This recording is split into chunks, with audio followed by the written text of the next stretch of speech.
Yeah, yeah. Whoa. Oh, oh, whoa. Mga ka-TH, explain ko sa inyo yung nadidetect nitong ating magnetometer 3D na GEM. So, ground eye magnetometer 3D. So, explain ko sa inyo ngayon guys, itong kanyang detection. About din dito guys sa minerals na hindi naiintindihan ng mga may ganitong scanner. Tulad na lang po ng Maria, PIP, Proton Elect, at itong ground eye magnetometer 3D. Explain ko sa inyo dahil bihira lang po o sa tingin ko wala ako nakikitang mga vlogger na gumamit ng 3D na nag-explain about sa nakikita o na didetect ng mga 3D scanner, no? So wala pa ako nakikitang vlogger na nag-explain yan. So kadalasan kasi guys na nakikita ng 3D yung mga minerals tapos akalain ng operator na yun yung target. So explain ko muna sa inyo guys about yung mga minerals na nahahagip o nakikita ng mga scanner at locator. Ayan, keep on watching na lang hanggang dulo po. Ito po yung step by step tutorial. Sa una po, kailangan po natin ng vertical position itong ating baston at syempre nakakabit na po siya dyan sa box niya at nakakonect na po siya sa ating laptop. So ang kailangan lang po dito guys ay kailangan na 3 cm lang mula sa surface ng lupa.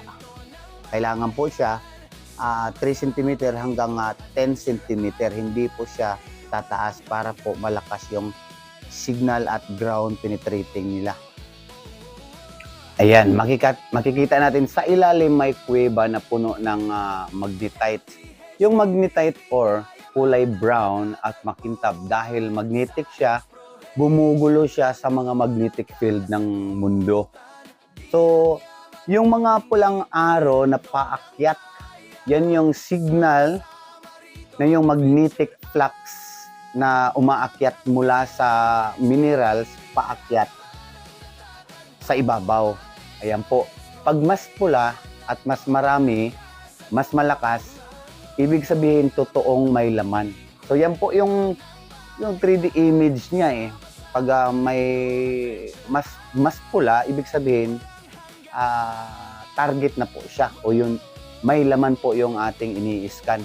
So pagdating sa ibabaw ng itong flow nga, itong flux jet niya ay pumupunta dito sa box. Yan.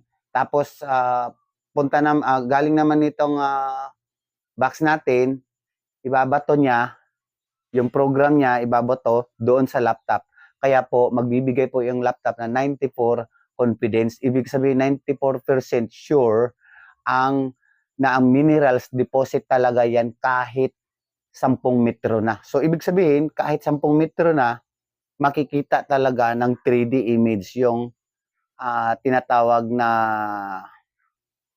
minerals. Yan yung mineral sa ilalim na around 10 meters. Sasagipin pa rin niya kahit na 10 o hanggang 40 kalalim.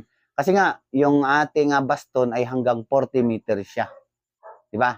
So, yan yung heat map na makikita natin sa laptop. Heat map yan. So yan yung parang frequency signals na makikita natin na nasa ilalim ng lupa. Kaya hindi lang pangkahon at panglagusan itong ating gadgets, pang mining din. So kung gusto nyo rin ng mag-mining, gamitin nyo ito. Pang mining, pang ginto, pang treasure. Kung gusto nyo nga makita yung actual demo nitong ground eye magnetometer 3D, PM nyo lang ako. Papakita ko sa inyo yung studio display at field test. Yan yung mga gagawin ko guys. Yan.